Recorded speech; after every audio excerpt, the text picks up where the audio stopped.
Listen to me when I say that you are spending too much time working in your business and not enough time on your business.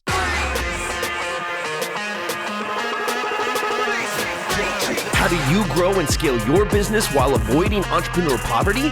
Hi, I'm Buzz, and I've spent over 20 years marketing for entrepreneurs just like you. I've learned there's no one secret to success, but a series of strategies to help business owners scale at will. On this podcast, we uncover invaluable insights that successful entrepreneurs and industry experts use to profitably scale businesses. Welcome to You Are Buzzworthy.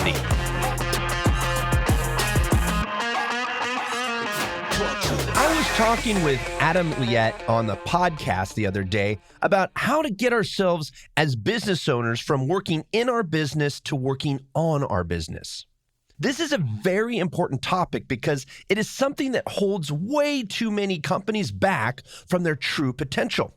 And that is because owners are human, and as humans, we have limits. There's only so much of us to go around. So as we build our businesses bigger and bigger, we start to spread ourselves thinner and thinner. And the thinner we spread ourselves, the worse off we and our companies become. I think there are two main reasons why business owners can't let go of working in their business. The first reason is what I call the technician syndrome. The second reason is perfectionism, and it comes in two flavors. But first, let's talk about the technician syndrome. Very early in my entrepreneurial career, I read a book you might have heard about by a guy named Michael Gerber called E-Myth. E-Myth was an abbreviation of the entrepreneur's myth. It was such an important book to me that at the time, I kept extra copies in my office to give to prospects that were stuck working in their business and not on their business. I must have given dozens of them away in the first couple years in business, but I digress. What Michael Gerber says in E-Myth is a great story about a woman who grew up loving to bake pies. She loved it so much that one day she decided to open her own bakery.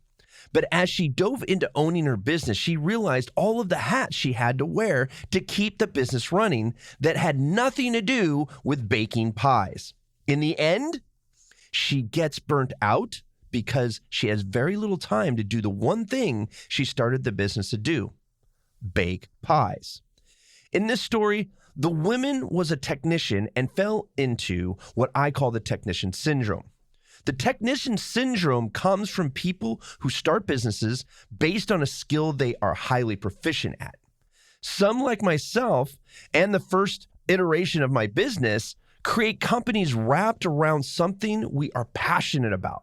In my case, it was music, and I started a recording studio. Others might be baking pies or helping people through trauma they endured at some time in life. The other kind of technician is someone who has worked for companies doing something they are highly skilled in and decided to strike out on their own. You see this a lot in contracting, the beauty industry, and IT services. Like those who started a business doing something they are passionate about, they also hold a high regard to their craft and consider themselves an expert in their field.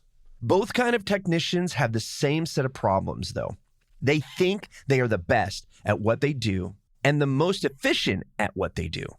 Because they are the best, they stay close to big projects that suck a lot of time. And because they are so efficient, they think it's faster and more profitable to do a lot of the rudimentary things themselves.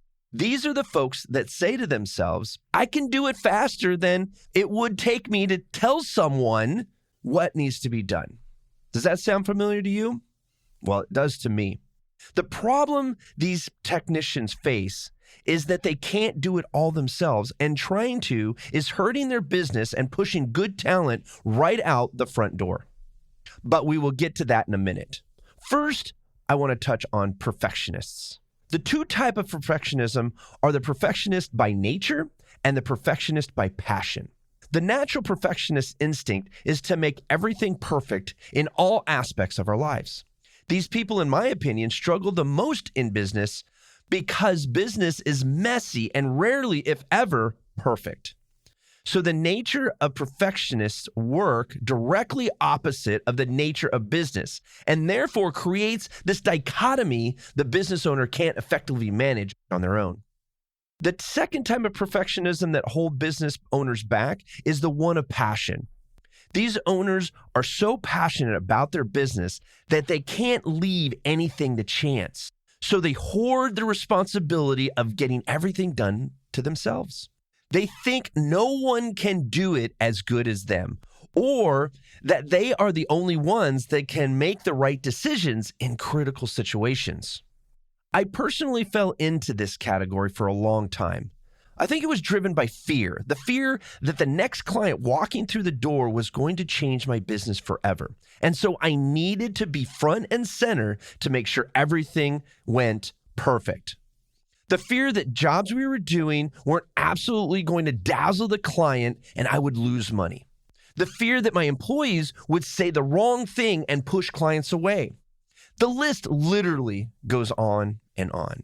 And the crazy thing is that none of it was based in reality.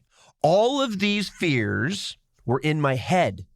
And these are the same fears our perfectionists face every day. So which one are you? Are you a technician or a perfectionist? Maybe you're a little bit of both. If you're both, my heart goes out to you. No, really, I mean that. I think my passion for what I do and my ADHD put me in that category a little too. And it's a tough place to be, but it's a place I have been able to get myself out of over the last decade.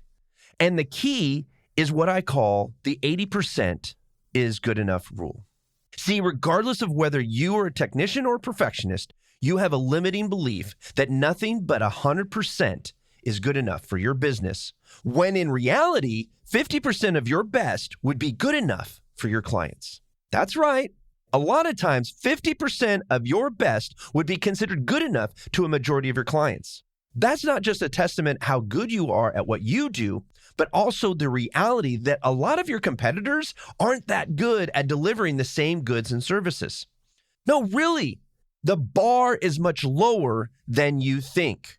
But just good enough is not what you want for your clients. So 50% is not something you are willing to settle for. And I agree with your commitment. But if 50% is too little and no one can do things 100% like you, we have to find a happy medium. This is where the 80% is good enough rule comes in. If you can get someone to do things 80% as good as you, they are providing 60% better service than your competitors. So even if your competition was to get 100% better to compete with you, they would still be falling 10% shy of your team. The great thing about the 80% good enough rule is that your employees will get better over time and eventually become better than you. And that is a good thing. You want to surround yourself with people who are better than you in everything you can possibly afford. The sign of a good leader is filling the room with people that are smarter than themselves. And that's why business leaders who invest in their employees have businesses that consistently thrive. When you allow 80% to be good enough, you start being able to delegate an increasing amount of tasks and responsibilities that have been dragging you and your business down.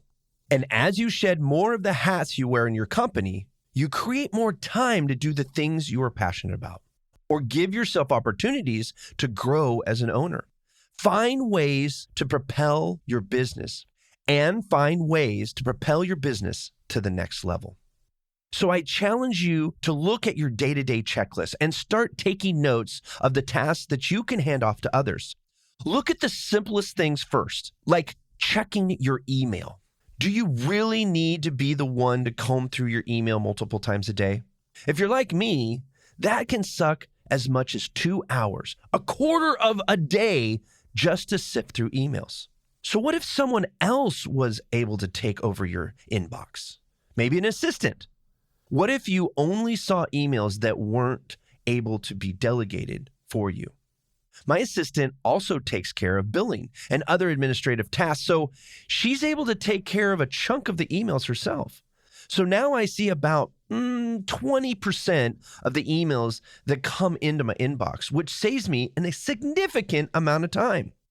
Listen to me when I say that you are spending too much time working in your business and not enough time on your business.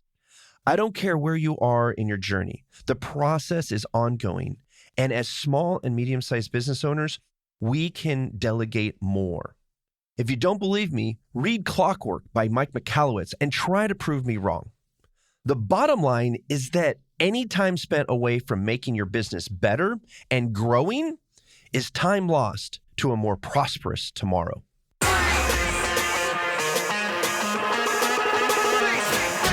Hey, if you haven't already, subscribe to the You Are Buzzworthy podcast so you can get the latest shows as they drop every Tuesday and Thursday.